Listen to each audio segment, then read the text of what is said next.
Joaquin? Hi, my name is Joaquin, and my question is to my dad.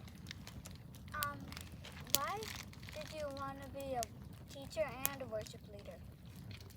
Yeah, so that's a interesting story because I never started out for either one of those.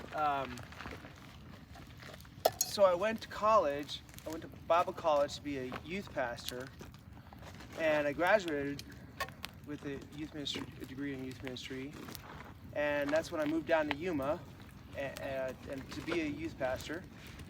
And I knew coming down that the church I was going to wasn't going to be able to pay me full time. I would have to get a job on the side. So someone said, "Hey, well, why don't you do substitute teaching?" And I was like, oh, "Okay, that's great. I'll be able to call my own shots and everything." And anyway, so I applied to be a substitute teacher, but they call me like as soon as I get home. I put my application in, and they called me like as soon as I get home, and they're like, "Hey, we see you have all this background in music. Do you want to be a music teacher? We don't have a music teacher right now." And I was like, "Well, I'm just trying to substitute. I really don't want a full-time job or whatever." I'm like, "Oh, well, we should have a teacher within a month and a half, or within a month, you know?" I'm like, okay, I'll help out.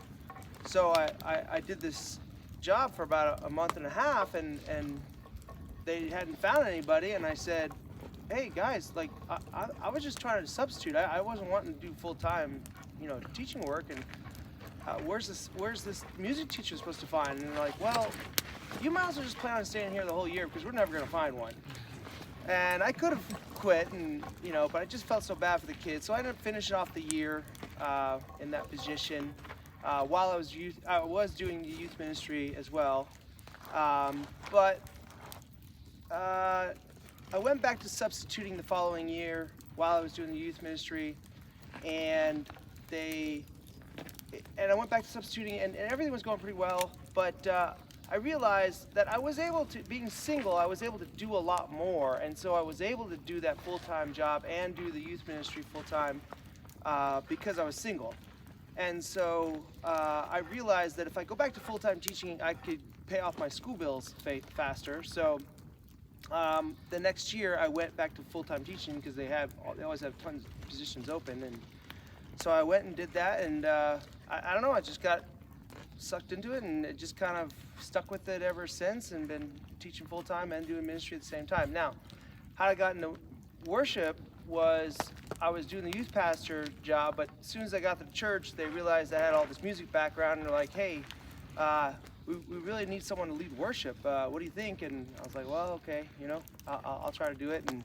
And so I started doing it, and then I ended up staying with that forever too. And there came a point though when I got married that it was just too much to do full-time teaching, full-time youth ministry, and the worship ministry. And so at that point when I got married, my pastor and I talked about it, and we really felt like something's got to give, and we felt like the best move for me at that point was to drop the youth ministry because that was the most demanding.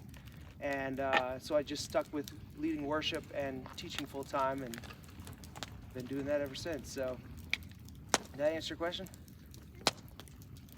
Cool. Thanks for sharing.